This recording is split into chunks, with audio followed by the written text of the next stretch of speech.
Hey everyone, welcome back to another episode of ReaperCast. Today we got two more cards here coming out in Battle of Chaos, so let's go over both of them. Definitely going to be exciting. One of them is going to be a Burial Star card, so it should be related to a specific type of archetype, and the second card is going to be a Nephthys support card, so that's definitely going to be very exciting because that was something I definitely didn't see coming. However, if you guys enjoyed this kind of video, definitely drop a like, share, comment, and consider subscribing as well if you still haven't. It really does help. Also, don't forget to hit the bell notification. However, with that being said, let's begin. So, the first card we have over here is called Kaiser the Burial Star. It's a level 5 Earth Warrior effect monster with 1000 attack and 2100 defense, and you can only special summon only once per turn using this way written in the first effect of this card's name. You can use the second effect with this card's name only once per turn. So quite a few restrictions, but you know what, if it's actually really good effects then it definitely pays off with regardless of those actual restrictions. So for the first effect, you could special summon this card from your hand by tributing one light or earth warrior monster, and if you do, this card gains attack equal to the tributed monster's original attack. That's not bad. That's very interesting to see that it's specific to one light or earth warrior monster. It does give it a bit of genericism in many decks out there, and given that it can also of course gain the attack of it, it's an added bonus. Of course, it does require you to already get rid of a monster on the board, so that is kind of an interesting situation because although the summoning method is quite nice, at best I would use its summoning to pretty much go for more monsters and to link climb or go for perhaps an Xyz or synchro summon. But to use it as a pure monster just to attack the opponent, it's something that is a bit more uncharacteristic, doesn't seem as applicable, because what are you really going to be tributing in this particular case? You know, it's a light or earth warrior monster, and yes, there are a lot of earth warrior monsters out there, so it does give it plenty of options to play in some kind of generic warrior deck, though these days we're obviously focusing so much on archetypes, so you could see that there's definitely a bit of a change in that particular circumstance. And so the requirements are quite specific when you look at it that way.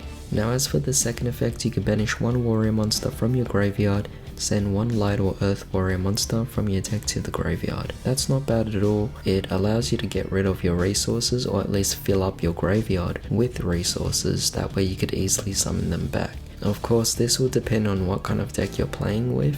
However, given the way it actually interacts with your actual resources, it is possible to build a deck that would actually center around this particular strategy, where you could use not only the graveyard but also the banished zone as well, which is definitely something you could take advantage of. Just a matter of careful planning, and with that you could actually pull off quite a few different plays there.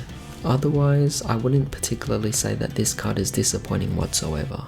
However, let's move on now to the next card. We have over here the Chaos Nephthys. This is actually a big surprise. Firstly, it's a Nephthys card, and to see Nephthys get support is definitely something I was not seeing whatsoever, because the last time they got support was back in Hidden Summoners, where it was actually a deck focused on rituals. So to see that we're getting a regular non-ritual monster in this particular form, but in a Chaos variant as well, that's just a huge surprise, to be honest. I mean, did you guys actually see that coming? This is a Chaos monster, so obviously I am predicting some light and dark kind of effects there, which kind of does sadden me a bit, because that means that this might not be able to work in a pure Nephthys deck, given that a Nephthys deck is mostly fire archetype, or rather fire attributes, with a mix of wind as well.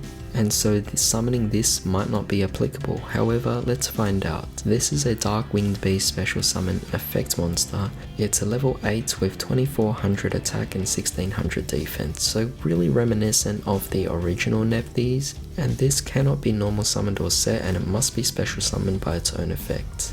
Most likely similar to our Chaos summoning. You can only use this card's first effect once per turn. Well, it better be a powerful effect. So for the first effect, if this card is in your hand or graveyard and a card is on the field is destroyed by a card effect, you can banish one light and one dark monster from your graveyard except Chaos Nephthys, special summon this card. Of course, that's really obvious that this would be summoned out in that particular method. However, I do like the flexibility of this as well. Not only does it have to be in the hand, it can also be in the graveyard as well. So if you want to go for Foolish Burial, you will definitely be able to benefit off this in some sort of fast manner. Of course, it does still have to be within a specific chaos type of deck, or at least a deck that can utilize chaos cards. Now of course, this is a dark winged beast, so it doesn't synergize too well, but I was actually thinking about rockets or just dragon links in general, because dragon links do play a lot of dark and light attribute monsters. As a result, I figured that would be a great way to benefit off this with this particular card. But like I said, you're combining dragons with a winged beast right here, so it might not work out as well. Only the chaos variation of it might work. However, given that this is a level 8 monster, it does provide some synergy. You do have plenty of level 8s in the actual deck itself, like Galactic Spiral Dragon as well. So if anything, you could just use this as a potential means to overlay an Xyz into a rank 8, which is definitely very powerful of course. There's always plenty of cards like Dingirsu or Hope Harbinger, which is always played in rocket decks out there. So with that being said, this card actually has that synergy in some kind of ironic way, being that it's not a dragon type, it somehow still works out. Now as for the second effect, if this card is special summon, you could target one card your opponent controls and 2 cards in their graveyard, banish them. That's not bad at all, I definitely like that. I mean, it is an effect on summon anyway, and if you're going to summon it out and use it as a material, you may as well also use the additional effect. In this case, you get to get rid of cards your opponent has. Now keep in mind, as I mentioned earlier with the star card, the graveyard can be a resource in itself as well. So if you get rid of certain cards from your opponent's graveyard, that is fantastic, but to also get rid of one card they control as well, I mean, that's so powerful. If it was one or the other, that would have been good enough, but the fact that you could get rid of both is definitely a really great effect. I mean, it's almost similar to Trishula, only a little bit toned down. However, that was pretty much for today's video, so I hope you guys enjoyed this. I would really like to hear your thoughts on what you think about each of these cards. What decks would you actually play them in? They have enough genericism to fit into so many different decks out there, but at the same time, they do have their own nuances that allow them to work really well in very, very specific decks. But with that being said, thanks for joining me today. I hope you all have a fantastic day. I'll see you all next time.